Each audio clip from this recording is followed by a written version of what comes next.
Имало едно време една богата графиня. Тя била бездетна, а пък много и се искало да си има деца. По цели дни тъгувала и си поплаквала. Веднъж край замъка е минало едно стадо свине с малки прасенца. Видяла ги тя и си въздъхнала.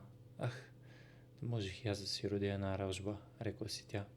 Пак ако ще би и прасенце да бъде. Дочула я една магьосница и сторила магия. Не минала и година, родила графинята. Ама какво? Не детенце, а прасенце. Раснал младия граф, пораснал, по-човешки говорил, ала целият бил покрит с четина, пак и навиците му били такива едни свински. Като станал момък на възраст, рекал на майка си: майко, ще ми се да се оженя, намери ми невеста. Каква болка за такъв ерген, замислила се графинята. Ала той много настоявал и най-сетне тя отишла в колибата на един беден изполичар, който имал 3 дъщери за женене, да сватоса най-голямата за сина си. Не се искал на родителите да дават чедото си за жена на Нерес, ама като си помисли, че ще стане графиня, ще живее охолно, пък и те покрай нея ще поминуват, съгласили се. За венчавката надошли много знатни гости. Седнали после всички на дълга трапеза пир да пируват. Младоженецът бил весел, шегувал се, танцувал, както е редно на сватбата си да се веселиш. При вечер той се измъкнал, без никой да го забележи. Отишъл на двора да се плеснал в оквата, овъргалял се до уши в кал, а после се върнал и се изтрил сватбената рокля на булката. Гостите започнали да му се присмиват и да го корят, пък младоженката се ядосала и стърсила пред всички. Мъжът ми е свиня и свиня ще си остане. Омъчния се младия граф, като чул тия думи, оставил яденето и пиенето и седнал в къта жален и печален. Вечерта, когато дошло време младоженците да се приберат в отредената им стая, графът Нерес се препречил на вратата и рекал на булката: върви си у вас, не си ти жена за мене. Засрамила се булката, разплакала се и си отишла в бащиния дом. Минала година графът пак замолил майка му да му намери невеста. Отишла графинята при същите хора да иска втората дъщеря за жена на сина си. Дълго се опъвали селените, накрая склонили.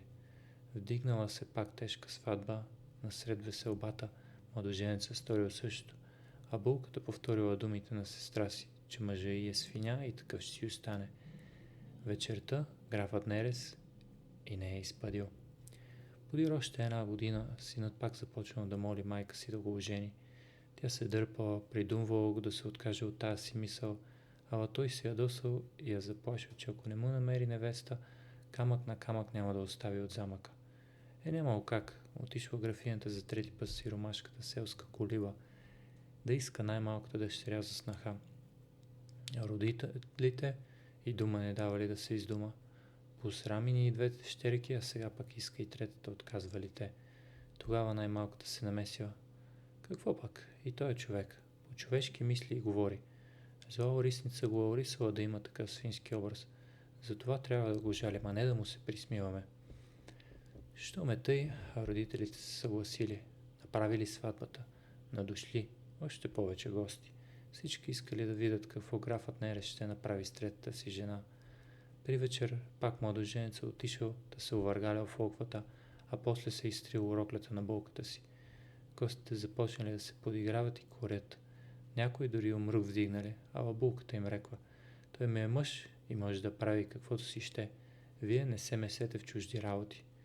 Обидели се гостите, тръгнали си без време, пак графът Нерес се развеселил още повече. Пили голяли до среднощ. Когато младоженците отишли в определената им стая, графът Нерес съблякал свинската си кожа и пред изумлението на булката застанал млад мъж. Хубав да му се не нагледаш. На заранта щастливата невеста изтичала при кърва си и се похваляла как нощем графът Нерес съблича свинската си кожа и се превръща в такъв хубав рицар, какъвто няма втори на света. Камък паднал от сърцето на графинята. Много й се прищяло да види и тя така сина си, да му се порадва. Молила снаха си, молила дни наред, ама невестата не скланяла. Страх е било да не разсърди мъжа й. Най-сетне отстъпила. Една вечер графинята се скрила под леглото на младите. Като заспалите, тя взела кожата и си излязла. Запалила голям огън и хвърлила кожата в него. Събудил се на заранта младия граф, потърсил свинската кожа и се развикал. Какво не правихте, нещастници? Майка ми не биваше да ме вижда в човешки образ. Сега аз не мога да остана вече тук. А пък ти, жено, ще ме намериш тогава, когато преминеш пешком през 7 планини и 7 долини. Много мъка ще видиш, река от сълзи ще изплачеш, докато ме диреш. Като рекал така, сякаш дън земя потънал. От мъка графинята се поминала. Невестата останала сама да кукува в замъка. Един ден тя се приготвила за път и тръгнала по широкия свят да дири мъжа си. Лесно се приказва така, трудно се пътя изгазва. Ходила тя бродила по гори и пущинаци, през планини и равнини. Дошла най-сетне до една долина, а насред нея светъл дворец. Там живеел лекия повей, що люлее лете зрелите жита. Разправила му невестата мъката си и го попитала, като скита така по земята, не е ли виждал нейния мъж? Млад съм още, отговорил и вятър, не съм го ни виждал, ни чувал твоя мъж. Иди при по-големия ми брат, силния вятър, що кърши гората. Той повече броди, може да ти помогне. На раздяла той й дал един орех, като й поръчал да го щупи, когато й дотрябва помощ. Поблагодарила му невеста за съвета и подаръка и тръгнала на път, без път да иде при силния вятър. Много се напатила горката, много сълзи пролява. Накрая стигнала до върха на една висока планина. Там в една кула живеел силния вятър. Разправила му своята мъка и неволя. И аз нищичко не знам за мъжа ти, отговорил и силния вятър. Ала иди при най-големия брат, бурния вятър. Що вдига вълни в морето и си играе с корабите като трещици. Той вредом скита всичко знае. Като и рекал тъй, силният вятър и дал един орех и заръчал да го щупи, когато се намери в беда. Тръгнала клетта невеста да дири бурния вятър. Пътят бил още по-труден. Камъните й изранили краката, драките й изпокъсали дрехата. Слънцето я чернало, дъжда я белел. Много се настрадала, докато стигне до една висока канара, а на върха й камен замък. Там живеел бурния вятър. Знам те аз, знам и твоята мъка, рекал и той, когато му разправила всичко, що препатила. Ще те заведа при мъжа ти, само че утре той се жени за друга. А сега вземи този орех, щупи го, когато се намираш в най-голяма беда. Преспала невеста в замъка на бурния вятър, а рано на ранина той дал бутушите си. Една крачка като направи, изминава път за 3 дни. Тръгнали те да вървят. Много ли малко ли вървели, пристигнали тъкмо, когато графа е излизал от черквата с новата си булка. Като го видяла, невеста едва не примряла, а пък мъжът и не я познал. Толкова била почерняла и изпустяла. Качил се той с младоженката в кочията и конете препуснали. Спуснала се невестата подире му и макар че без душа останала, сварила да види къде е влязал. В един голям и хубав дворец. Тък му кършила ръце невеста и се чудела какво да прави. Излезнал началника на слугите да огледа всичко ли е наред. Помолила му се невестата да я вземе на каква да е работа. Съгласил се началника, главнила я за свинкарка. Останала тя да живее във вонящия свинарник. Тихичко нощем си поплаквала, мъчила се, само да бъде по-близко до мъжа си, да го зърва поне за малко време. Ала колко пъти го видела, толкова по-тежко и ставало на сърцето. Най-сетне не могла да изтрае мъката и струшила ореха, що е бил дай лекия повер. И с ореха се изтраколил пръстен с такъв драгоценен камък, че като засвяткал, всичко наоколо осветил. В гостната стая на господарите сякаш слънцето заиграло. Разпратила графинята слугите си да разберат откъде иде този светлик. Един от тях назърнал свинарника и видял чудния пръстен на ръката на свинарката. Отишъл веднага, казал на господарката си. Извикала тя свинарката и я попитала, колко искаш за този пръстен? Не ми е за продан, господарке, отвърнала тя. Ще ти дам за него една цяла торба жълтици, настояла графинята.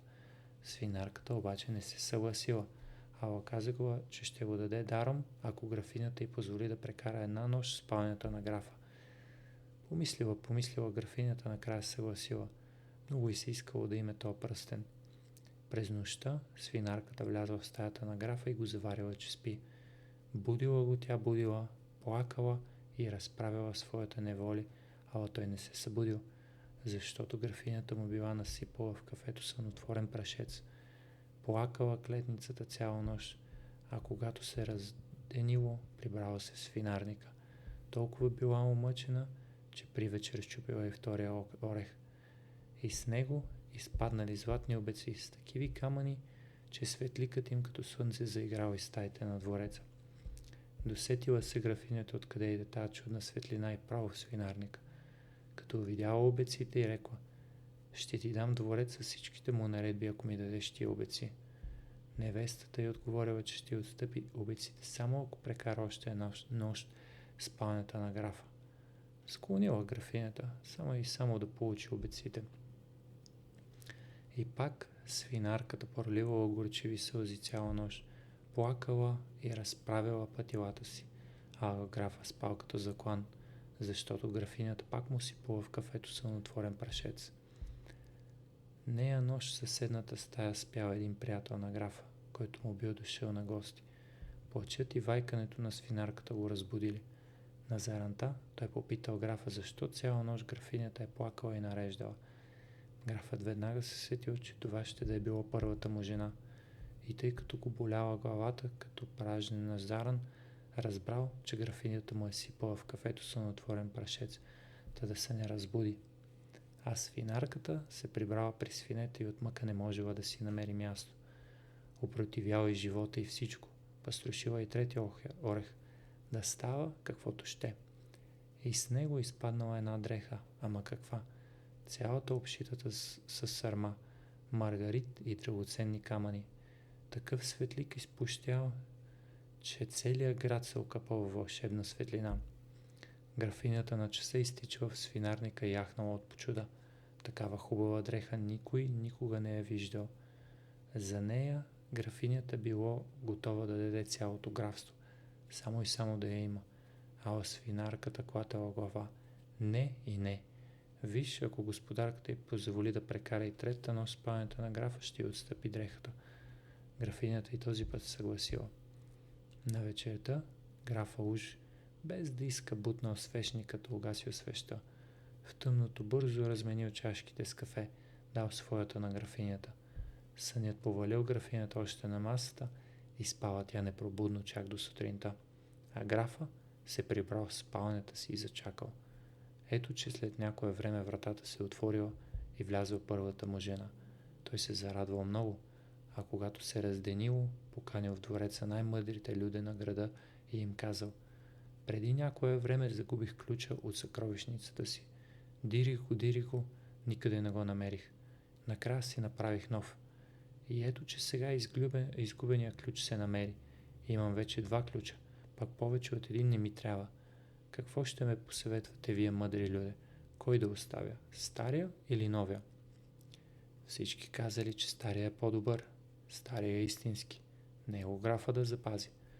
Тогава графът разправил на домашните си всичко, както е било. Сбукувал се и заминал с първата си жена за родния си замък.